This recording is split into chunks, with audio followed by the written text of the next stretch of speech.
Karibuni tena katika tafakuri zetu, na tafakari yetu ya leo inasema tutenge muda tukae na Yesu wa shida. Sisi Wakatoliki tuna desturi yetu nzuri ya kutenga muda kukaa na Yesu wa Ekaristi. Lakini tafakuri yetu ya leo, mbali na kusema au mbali na kueleza umuhimu wa kukaa na Yesu wa Ekaristi, vilevile tunazungumzia umuhimu wa kutenga muda kukaa na Yesu wa shida.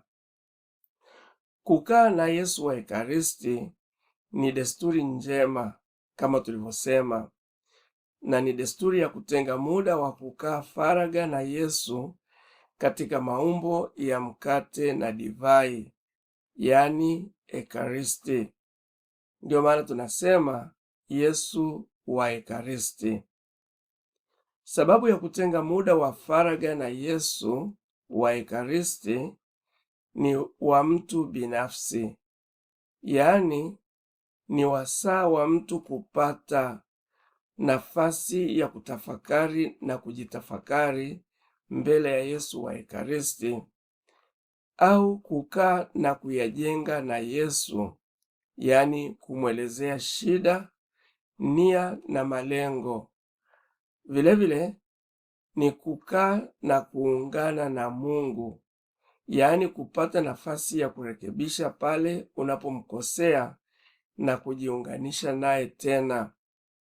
Vilevile ni kupata mapumziko ya moyo na kadhalika. Sasa, kama tulivyokwisha kuona katika tafakuri ya nyuma, hata Yesu alikuwa akijitenga kwa faraga ili aweze kusema na Baba yake. Alitenga muda na kuelekea sehemu faraga ili apate kusali, na alifanya hivyo kwa sababu kadhaa. Kwa mfano, Yesu alijitenga kwa sala na tafakari kabla ya kufanya maamuzi muhimu. Tunaweza tukaona mfano ambao Yesu aliutumia usiku mzima katika sala ya faraga kabla ya kuwachagua mitume 12.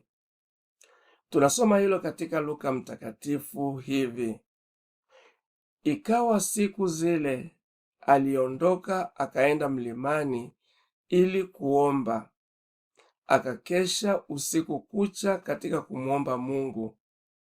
Hata kulipokuwa mchana, aliwaita wanafunzi wake, akachagua 12 miongoni mwao, ambao aliwaita mitume.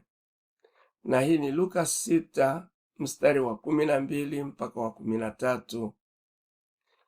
Pia Yesu alijitenga kwa tafakari binafsi ili tu aweze kuungana na Baba yake.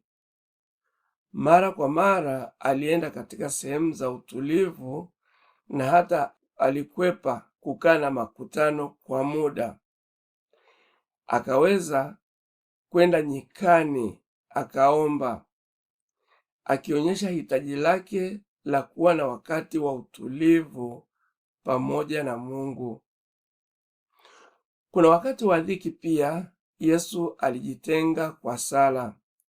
Kwa mfano, pale bustanini Getsemani, Yesu alijitenga na wanafunzi wake ili aweze kuomba katika sala zake za mwisho katika faraga. Mifano hii ya Yesu inaonyesha umuhimu wa faraga kwa ajili ya sala, tafakari binafsi na kuungana na Mungu.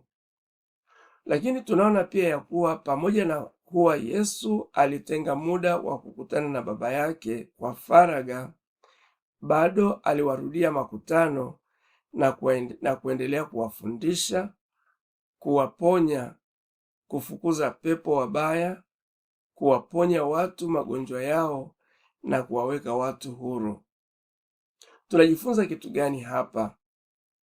Tunachojifunza ni kuwa haitoshi tu kuwa na muda wa faraga na Yesu wa Ekaristi, tukadhani tumemaliza au tumekamilisha kila kitu. Tunahitaji pia kutenga muda wa kutosha wa faragha wa kukaa na Yesu wa shida. Kutenga muda wa faragha na Yesu mwenye shida sio kwa sababu zetu sisi, yaani sio kwa maslahi yetu au kwa hitaji zetu, bali ni kwa maslahi yake au kwa hitaji zake.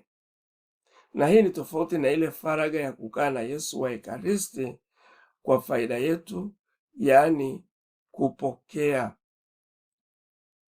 Kukaa na Yesu wa shida ni katika kutoa, kwani vilevile ni muhimu si tu kupokea bali kutoa. Hata Mtakatifu Fransisko anasema ni katika kutoa ndiko tunakopokea. Tunalipata jambo hilo pia katika Matendo 20 mstari wa 23. Yesu wa shida ndio yupi huyo? Yesu wa shida ni huyu hapa. Ni Yesu mwenye njaa. Ni Yesu mwenye kiu. Ni Yesu mgeni asiye na pa kukaa. Ni Yesu aliye uchi.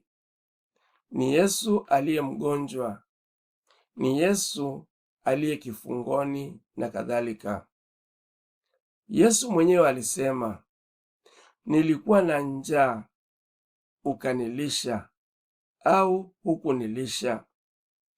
Nilikuwa na kiu ukaninywesha au hukuninywesha.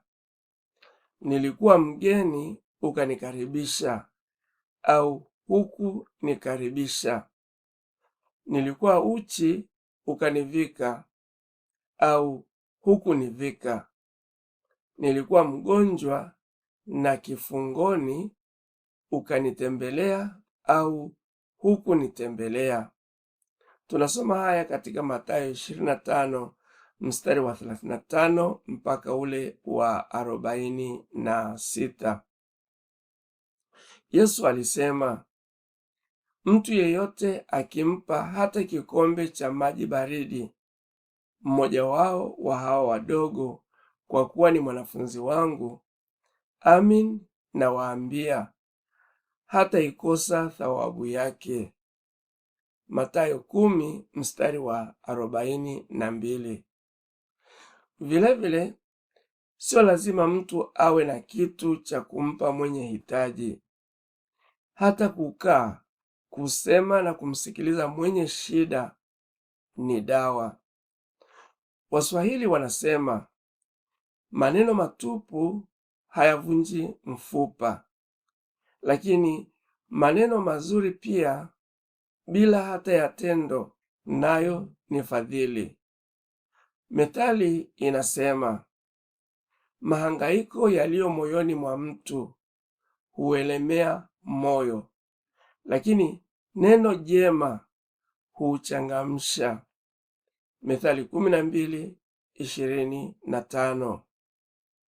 Methali pia inaongeza kusema, maneno yanayopendeza ni sega la asali, ni matamu kwa nafsi, nayo huponya mifupa. Mithali 16:24. Hata tumezoea kusema, maneno matamu humtoa nyoka pangoni, yaani humlainisha hata adui. Kumbe basi, kumpa mtu muda wako na kusema naye maneno ya faragha na kumpa matumaini kwa maneno mazuri, nayo ni faragha na Yesu. Kumbe basi, ni vyema kutenga muda wa faragha kukaa na Yesu wa Ekaristi, lakini vilevile tutenge muda wa faragha kukaa na wale wenye shida, maana Yesu anapatikana katika shida zao pia.